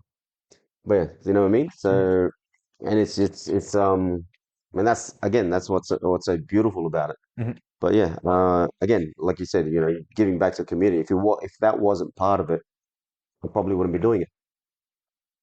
A lot of the reason why I keep doing what I'm doing is because I see joy in people's faces Mhm, every time they do the classes, and when they're learning something, when they're getting good at something, mhm, they feel that you can see that they're getting better. You know, you can see in their eyes like, oh shit, I've got this. I know what I'm doing now. mhm, And then and it continues. So, I mean, even the other night, like I messaged the group chat and I told everyone, thank you for the energy that we had that night because it reminds me of why I do what I do, mhm. right? Because if it wasn't for that, again, I probably wouldn't be doing it. So, Mhm. um, but yeah, so it's good. You did I remember you did a free event in Parramatta Oh Square. yeah, yeah, And I remember I mean I didn't really I probably would have been dancing for about maybe 2 months at that point total. Was that the first one or the second one? I'm talking about the first one because I In think that's November. I when think it was I in think December. yeah Yeah, you didn't come to the second one? I couldn't come to both. I had stuff on. What the? I know, I know. I was cut. I saw that I had I had see that glare in his eyes? That's when you know you're fucked. That's when you know that when your mum told you to do the chores, you shouldn't have done them. You should have gone see Papa Ray instead. No, it's all good, man. We'll have another one anyway. Yeah, Yeah. yeah. But I remember when you because I was obviously watching and feeling all this FOMO and the situation that I was in. I was like, fuck's sakes. Anyway, and everyone was having a mad time, and it was all on the steps. Yeah, yeah, And yeah. then you're out there with everyone having a mad time. And then I remember that there was a photo that you took on the steps Oh with yeah, pretty yeah. much every single person that went there. The majority of them And I, anyway. Yeah, yeah. yeah, Yeah, it was a big so photo. many students. There Yeah, were yeah, so many people there. yeah.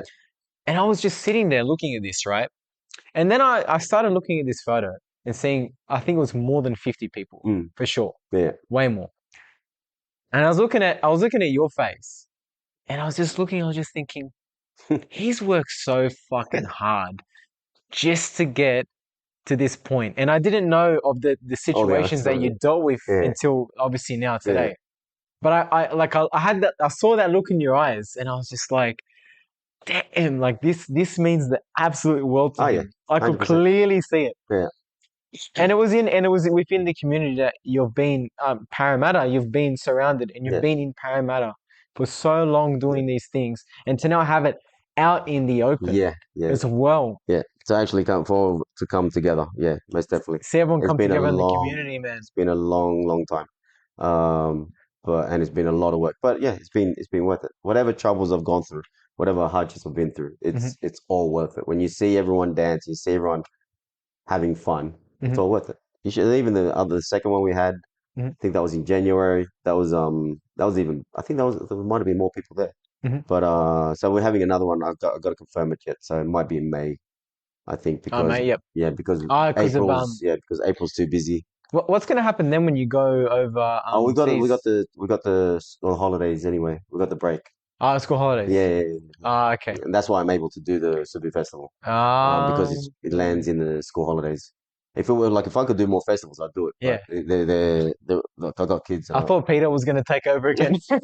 He can, Yeah. again, Zaim and Peter can take care of classes. Yeah, They just yeah. got to have the time for it. Yeah, yeah.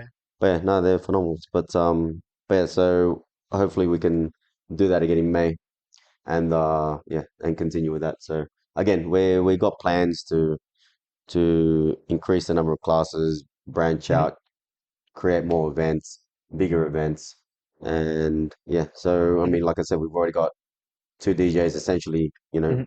very capable of DJing an event. We've got another one, Carol, coming through. Carol, yes, Yeah, Carol, yeah. and he's He's doing level really well. four. He's actually he did really really well for this first time, second time as well, Yeah, and then so hopefully we can continue to do that yeah. because it's a lot of work. It's a lot of dedication as well. Like to be able to give up time to come and do the events and stuff like that. Hmm. It's demanding, especially when you still like you look at Jose and Marco when they're still doing all the classes and they're on top of that they're training to be instructors. It's a lot. Hmm. It really is a lot on top of life. Hmm. So um, but yeah, and I'm looking forward to going to Cebu. It's gonna be fun. International salsa event. Yeah, that's it. So I've seen, like if you could check the website, check the resort. yeah, I Uh, saw pictures. oh, it's gonna be freaking It amazing. looks freaking You need to go, sick. man.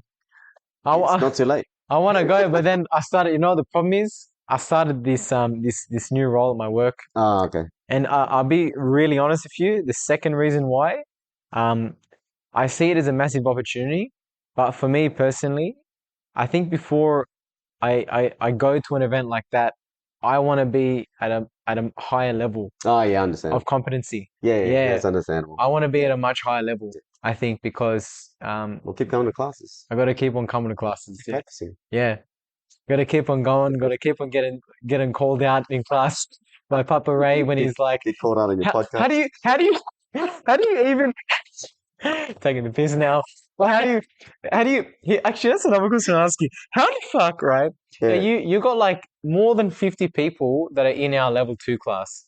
Mm. How the hell do you spot out of all those people, leads and followers, when someone's doing one little minute detail? Oh, well, I don't spot it all, but if I do see something, and I try Yeah, to spot as much as I can. But yeah, again, it's like anything. It's like you guys trying to learn how to dance, yeah, right? The more you do it, the better you get. yeah, So I've been teaching for freaking how many years yeah, now, yeah. and I generally have that many students in the class. So then when you do that, Hmm. how many days a week, every Hmm. week, you get good at it, Yeah. right? You get good at spotting and seeing everyone Hmm. as a whole. You know, it's still, again, I miss a lot. Don't get me wrong, I Hmm. miss a lot. But when I do see something and I have time Hmm. to address it and more so address it across the board, Hmm. then I'll do so. So Hmm. because again, my job is there to teach people and get them to a certain level and to get them to make sure that they're improving and that they're learning. Hmm. So yeah, it's part of my job, and this is what again I'm trying to train these other instructors to do, Hmm. because they need to carry on that sort of quality Hmm. of instruction, to ensure the growth Hmm. of not just urban salsa but the Latin dancing in Western Sydney, Hmm. right? So because yeah, everyone thinks, oh, not everyone, but there's a lot of people that think that teaching is easy. Once you step in front of people, you'll crap yourself, and it won't be pretty. I know. So it's very very I difficult. haven't even been asked to go to the middle yet. Yeah. And So I'm already like, yeah. oh, Yeah, so if that it's happens. very very difficult, Yeah. and then you get the differences where you get people who can be in front of people talk, right? But then how well are they breaking things down? How are they explaining How they conveying the message. Yeah. exactly? How are they Hmm. connecting with the people? And like, all right, the people may be learning, but are they enjoying themselves? Hmm. You know, so that's the other thing. So there was a thing that I shared with my instructors. What was it? Teaching is 1/4 preparation, three quarters theater. Hmm. So you gotta be a clown. And if you see my videos and when I'm being in class, I'm a clown. Yeah, But having a I'm a laugh. clown that knows what he's doing. Yeah, yeah, yeah. It's good. Like that's what I noticed is that like there will be times where we're doing this thing called shines, which is how would you describe shines? Like Is just like solo footwork. solid footwork. Yeah, that's I it. believe the term comes from like tap dancing. Tap dancing. Yeah. When tap dance they do a solo, Hmm. they're shining or they're doing shines. Yeah, Yeah, so that's because what you're I an believe it came individual from. in that moment. Yeah, That's yeah, why. yeah, Yeah. exactly. Yeah. But I noticed that sometimes when we do this thing called a dance battle, and it's like the boys have to get into a line and then raise with the boys, and then the girls get on the opposite side and they're in a line as well, and then the lines have to shift as the music goes on, and we have to continue to do these different steps, Shines as well. shines that we have to learn, which um, at times I'm just like, what the hell am I doing? It gets like that, especially when the music comes on, but it's enjoyable, like it's fun. And you mentioned as well, I remember a while ago in the past that if you can learn how to get the shines like well, it really assists you Oh with yeah. learning the footwork. Yeah, of course. Yeah, because if you're learning, yeah, if you like shines aren't easy to learn for one, and when you do it, but the good thing about it is that you're focused solely on that. You're Yeah, focused solely on your footwork, and then when you practice the music, you're listening. Your focus is on the music as yeah, well. All right, when you practice in partner work, the partner can sometimes become a distraction, right? Because now you're adding something more to it. You're adding the lead and the follow.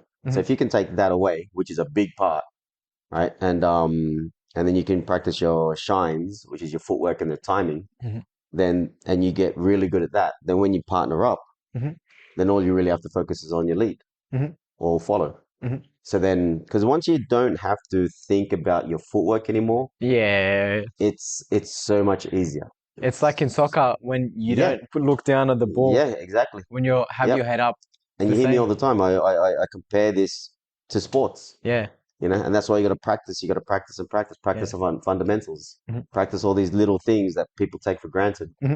right? And when you get good at that, all these little things add up to a massive part of the dance, and Hmm. then again, it becomes more enjoyable. There is one dance style that you teach where I've been told that there's no one else in the city that teaches it. What's that? Cha cha cha. Oh no, they teach it in the city. They Oh, they teach it. teach it? Yeah, yeah, yeah. They Oh. definitely teach cha cha cha in the city, whether they have Hmm. regular classes Yeah. or like we do, or yeah, or to what extent, I don't know. Hmm. But the what is lacking in the city scene that is that an actual focus on dancing cha cha cha. Hmm. Right, so because the thing is, maybe yeah, there aren't as many classes, or there's not that much interest, so therefore there's not that many people dancing cha cha cha. So if a DJ at an event plays cha cha cha, it could potentially clear the floor. It Right. actually did. I watched not at yours, Yeah, at Graham's yeah, event that yeah, I yeah, went to just that one time. yeah. Um, And he does. It clears. Everyone was there, Yeah, and then you see Marco yeah, just coming in with somebody. yeah, yeah. And you see it Yeah, fill up with urban salsa dancers, but yeah, or yeah, even anyone else that dances cha cha cha. There's not a lot of yeah. people dancing. Nah, not at So, all. which is a shame. And yeah, I've said this many times again, cha-cha-cha is actually my favorite dance. All right, so on top of salsa. Well, maybe about 50-50, but I do enjoy cha-cha-cha a little bit more Hmm. than salsa. Why's But that? it's just cool. It's just super cool. Listen to the music, man. Yeah, Listen it's to cool. it. It's different. It's ridiculous. It's Like I very don't I different. don't I don't understand people that don't hear it. Right? I when people like what? No, or even the dance, like you can't hear this. Listen, Yeah, there's nothing cooler than cha cha cha, man. it's Nothing. very unique. Yeah, It sounds very old. I think it's from yeah, like yeah. the 50s in Cuba, 50s, Maybe 60s, even was it? earlier, Even 30, earlier. maybe 40s or so. Yeah, yeah. Wow. When it was first created, but yeah, no, but it's like there's newer music. There's people doing modern, like doing not so much modern music, but you can hear it's it does sound, I understand it does sound old, Mhm. but But that's the brilliance behind it. it, but it's beautiful. Yeah, it's beautiful. Again, it's nothing cooler than cha cha cha. So yeah, so I've been pushing to teach that more, Hmm. and the numbers are growing. I have But noticed that in your social yeah, events, yeah, yeah, most in particularly Baile Latino, I yeah, think yeah. that's when I hear it the Oh yeah, most. definitely. I mean, like I I've explained noticed about the it's event, growing. it's There's more. Baile Latino is the only event that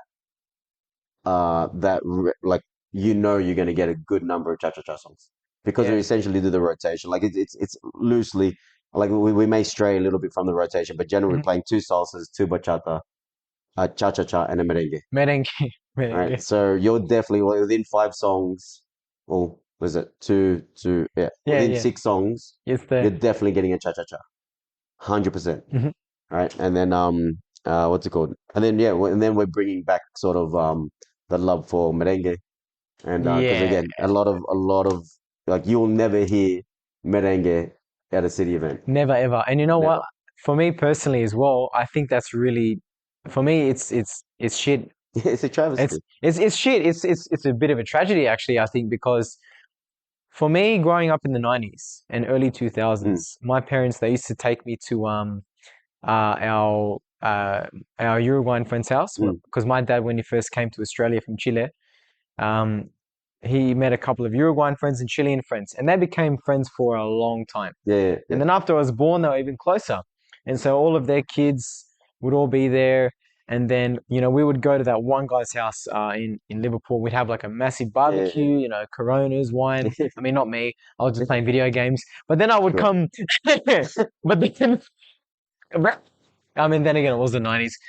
Anyway, so then but we would play games, and then our parents would call us to come. Thank you. Our parents would call us to come outside, and so we go outside, and what's the first thing I hear? Merengue. Either Santana Oh yeah, or merengue, yeah, and it'd be like Elvis Crespo, yeah, yeah, yeah, yeah, Suavemente, yeah.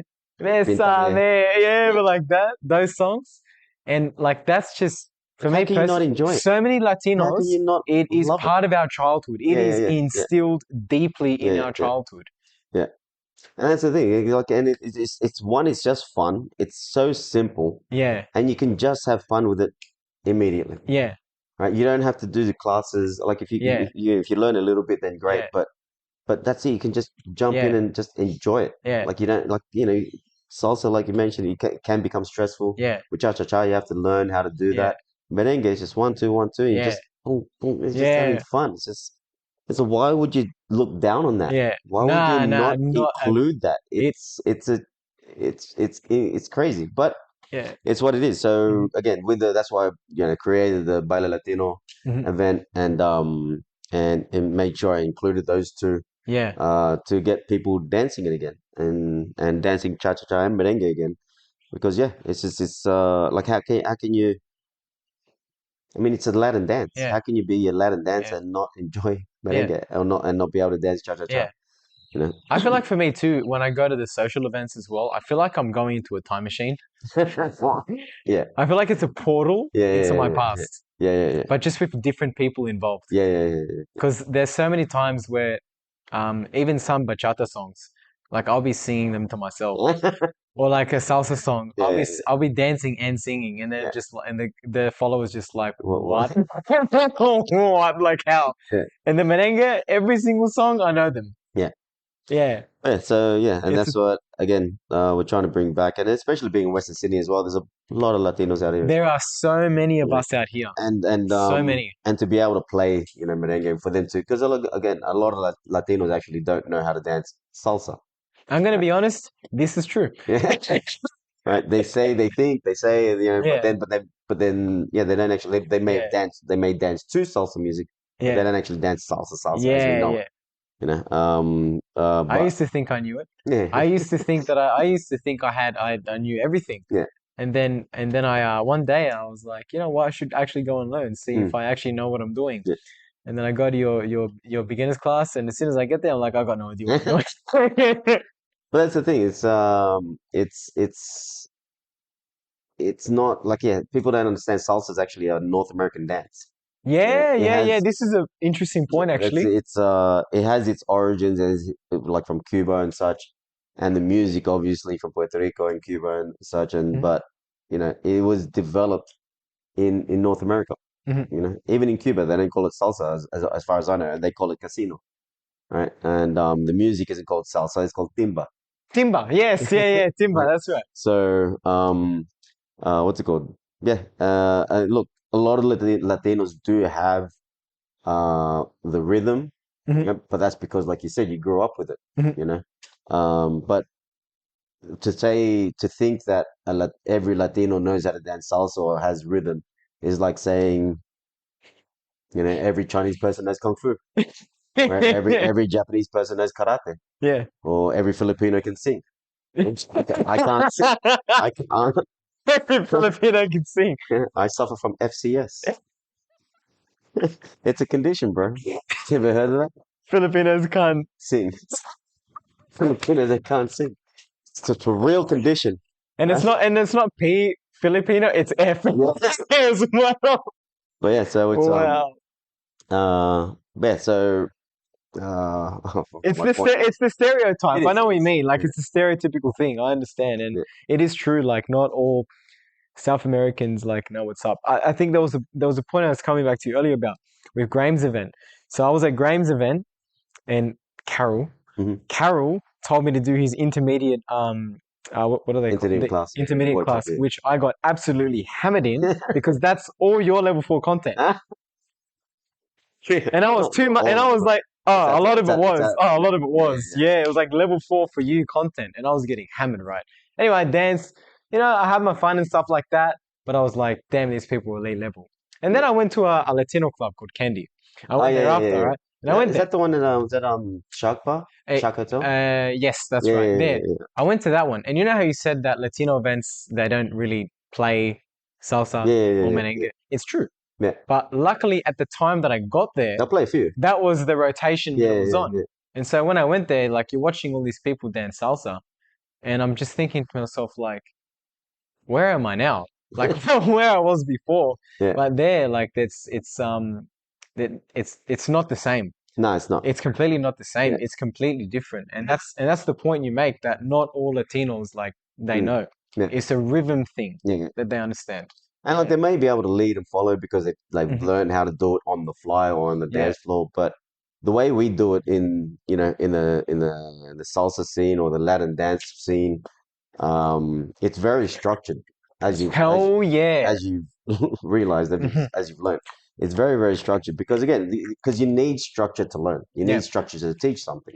Hmm. Right? Without structure, there is no learning, there is no progress. Hmm. So we've had to do that. Hmm. So and yeah, so and that's why it's very difficult because you think, like you said, when you came in, you thought, oh, you know what you're doing, Hmm. but then when it's broken down so much, Hmm. like, oh shit, what's all this? What is going on? Yeah, What is this crossbody lead? exactly. Yeah, How do and I all do these this? terms What as is well. this right Yeah, turn? yeah.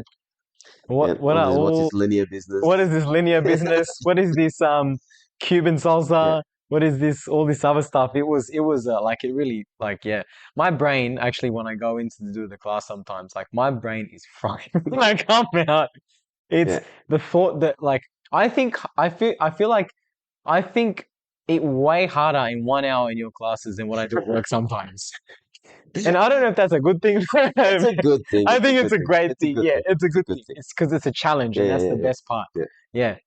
Yeah, I think we got to a point where I reckon we might start to wrap it up. Yeah, yeah, sure. I want to ask you one final question.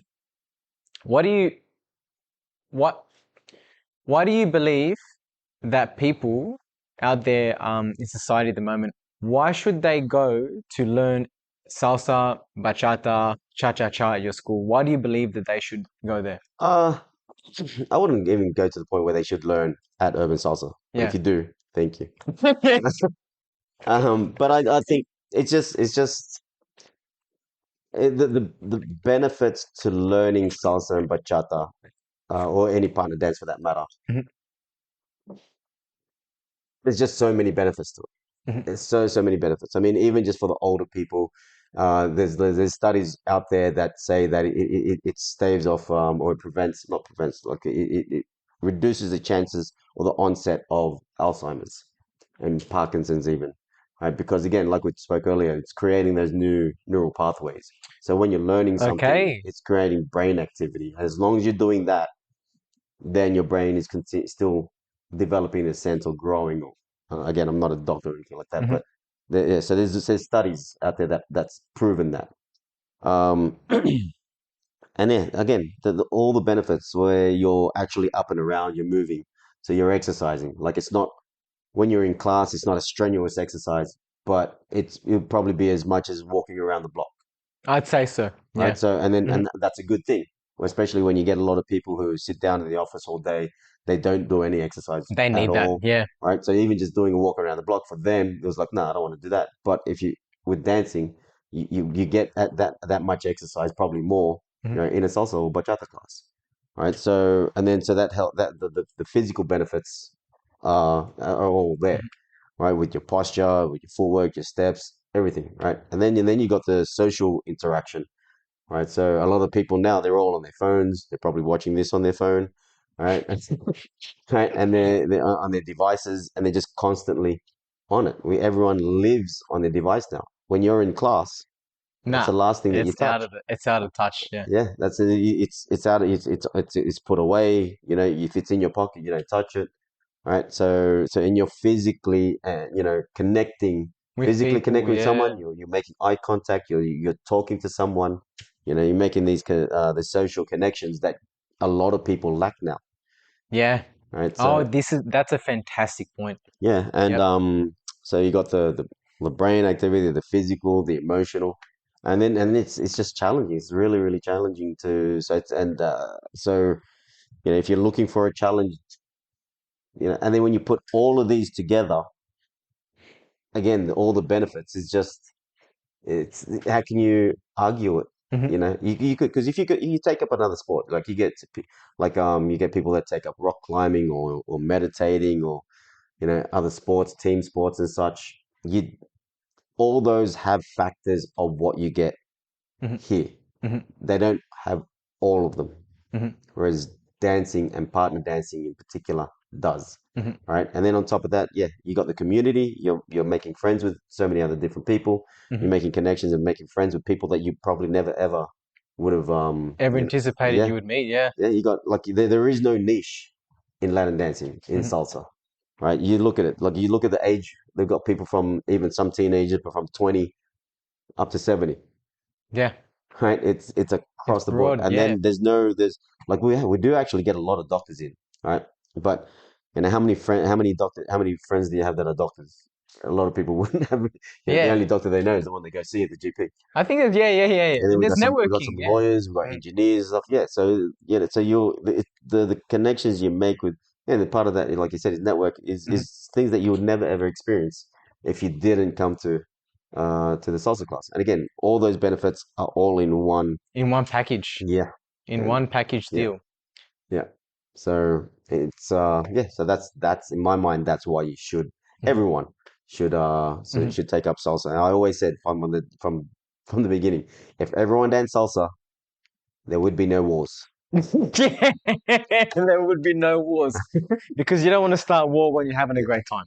And this is what we're Yeah, all about, world peace. we're all about the world peace, and we're all about connection Yeah. and having great But times with people. I joke about it and I laugh, but I thoroughly believe that. It's what's it called? Yeah. So if and you get that. You get like you could and I've experienced it myself.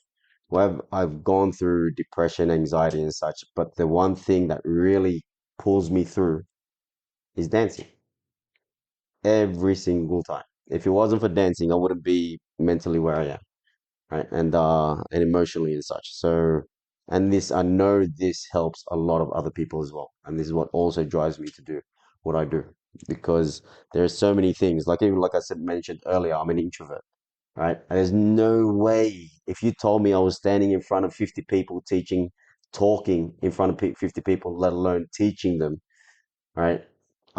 If you told me that 20 years ago, I'd call you a liar. There's no way I would have been able to do that. Public speaking is the last thing you'd have me. I would agree to do. Right? If you told me to stab my leg with a knife or go speak in front of 50 people, I'd stab my leg. But no pain because you got strong shins. But yeah, so yeah, so the what I've experienced from learning from salsa and dancing, Has I truly know. changed your life. Oh, massively, massively, massively. And And I believe that can I want if I can help someone in that way, even if it's just one person, then all the things that I've gone through has been mhm, worth it. I think initially it was one person, and you've gone from one person to thousands. And Yeah. I believe with your determination to continue to try, and for the message that you've shown here through this podcast, and that you also show at your dance studio and have shown obviously throughout the entire time. I believe a lot more will come, Oh and there'll yeah. be more people that you will be inspiring over time. I hope so. It's in your. I can tell that it's deep within your heart, in your soul, to have Yeah. that, and it's a very beautiful thing. And I personally am very thankful of it. The part where you mentioned about how some people are coming from different stages of their lives where there could be struggle. I was one, Hmm. and I came in. I started doing it, and man, my I don't know, like my it's just changed the way that I see things. Yeah. It's even changed the way that I see myself, I feel Yeah. like. Yeah, and I get that a lot, and this is why I Yeah. know it makes a difference because I get that a lot from other people as well when they say, one, I'm doing so much better at work, so I'm doing so much better in life. It gives me it's to help me stay focused. It's just yeah. When I hear these things, like Hmm. you just said for yourself, you see people like being able to do other things. And they say to me, if it wasn't for salsa and what was and it wasn't for learning at Urban Salsa, I would not have done such. Hmm. But because it was always in their mind, right? They've always wanted to do it, but Hmm. coming to classes and stepping out of their comfort zone Hmm. and then succeeding to a certain degree Hmm. outside of their comfort zone has given them courage Hmm. to explore and Hmm. chase something else, Mhm. right? And that's huge, man. That's massive. It is. There's a saying, what's it? A teacher never knows how far their reach goes, Mhm. right? And it's so true. Like, and I'm honored to be considered a teacher Mhm. and to be in that realm where I can say something and it can encourage someone to Mhm. do something. And that's why I've got to really be really careful. I've learned this recently.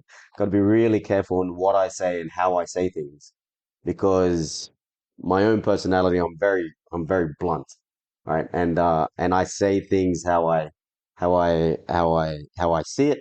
And but now I've learned that I've had to, understand that people don't see it the way I see it, and I have to word things in a certain way that it will be encouraging, right? Because again, I'm the Generation X, and where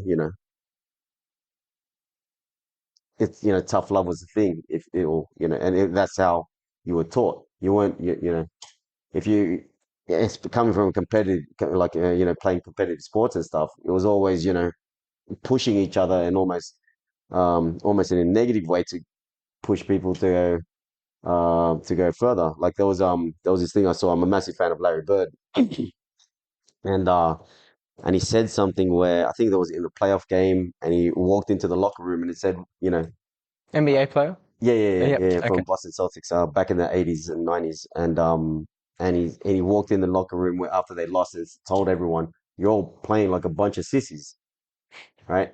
And then and you couldn't do that today, right? But then the way when they heard that, they thought, "Yeah, we are." And then they went out and won the next game, or won the series and so forth, right? So that's where I come from. So if you say something negatively to me, I'll take it as a challenge and to do better, Mhm. right? Whereas now, you say that to someone, it's an insult, and you shouldn't say that, and blah blah blah. So, and again, there's nothing wrong with that, but I got to understand that times have changed, and then because I'm in the position that I'm in, I need to be able to connect with people better and word things and say things better. So then I'm not driving people away in a sense. So, and it's again, as I said earlier, everything, it's a learning experience. It's all, I'm just learning about, and it's continuous, Mhm. because, 10 years down the track, something else will come up, or some words will change, and then you got to adapt to that, because whatever words we used 10 years ago, you can't use now. Mhm. 20 years ago, you'd be cancelled. So, Cancelled. so, Yeah, I feel for the comedians. but it's what it is, Yeah. and we can't fight it. You just gotta Yeah, can't. roll the punches and ride the wave. Um, what's it called? And Yeah. then again, because the thing is, at the end of the day, we're dealing with people, Mhm. right? And I've got it written in the board in the studio. I've written in there. Don't never underestimate the effect you can have on a person, Mhm.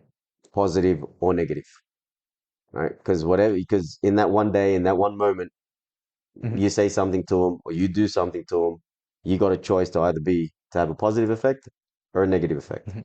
right? So obviously you'd want to have a positive Mhm. effect. So we Mhm. got to be, I'm even more so myself, Mhm. got to be more careful Mhm. as to how I, approach people. Um, but again, it's just more being able to connect more with Mhm. people, Mhm. so, and if I can do that more, Yeah. then obviously Yeah. I'm going to do better. Mhm. The community base will increase, Yeah. but and then also people will be inspired. And it's funny because, after I had some situations happen in my personal life last year, um, every little thing that's happened has driven me more and more to a point where I've decided that I wanted to make the decision to rise. Yeah. And it's funny that one thing that I started at your dance studio, Urban Salsa, in July, and then January 2024, I've started a podcast 6 months later. Well, you're It's one welcome. of yeah. So are you. No, You're welcome. yeah, welcome. See guys, it's his influence. But it's one there are many things that you can do to to start to allow yourself to rise. And then Yeah. I realized that, like you wanted to do your own thing. You wanted to get out of the whole finance scene, Yeah. or just get out of the office. You knew it wasn't for you. Your heart wasn't in the right place, but your heart is in the right place with this. Yeah. 100%. And it's that I've felt that influence, and now for myself, now I've now created Yeah. like I'm my own proud thing of you, too, man. just from that It's amazing. influence from that and Yeah. other people as well. So I thank you for that. Thank All you. right, we are gonna end here. Urban Salsa. What is the address for it? The physical address? Yeah. It's 136 Victoria Road, North Paramatta. North But Paramatta. the entrance is at the back. Make sure you go to the website and look for the instructions on Yes. how to find the studio, Yeah. because it's tucked away a little bit. A little bit tucked away. But it's once you get it the first time, it's actually pretty Yeah. easy. Yeah. Urban Salsa. This is his creation. Yeah. It's a very wonderful creation. There's a wonderful community that's there. I'm also part of that community myself. And honestly, as he said before, if you're a guy or a girl, you want a challenge in your life, you want to do something, it's a positive challenge in your life to do something that you might have never expected that you would ever really want to ever do. But if you do it, there are an enormous amount of benefits. And maybe if you're someone that is you're struggling maybe with multiple different things, you never know. But if you can bring something that brings light into your life, and something like this, it'll help you so much. I can guarantee you, trust me. You will love it, you will enjoy it, and you'll also be taught by one of the best teachers in Sydney for salsa, and it's this fine gentleman right here. Urban Salsa. Don't ever go there, have a great time. I'll put the link to your website as well. urbansalsa.net. And stuff, urbansalsa.net. Facebook Yeah. and Insta as well. It is, yeah, on Insta as well. I'll put the link in there if anybody wants to sign up. And yeah, thank you very much. No worries. Thank we you might very be much. opening a studio near you. I might be coming to the studio near you. Thanks for having me, man. Thank you so Very much proud for of you. coming in, man. Fantastic. Thank so you, much. man.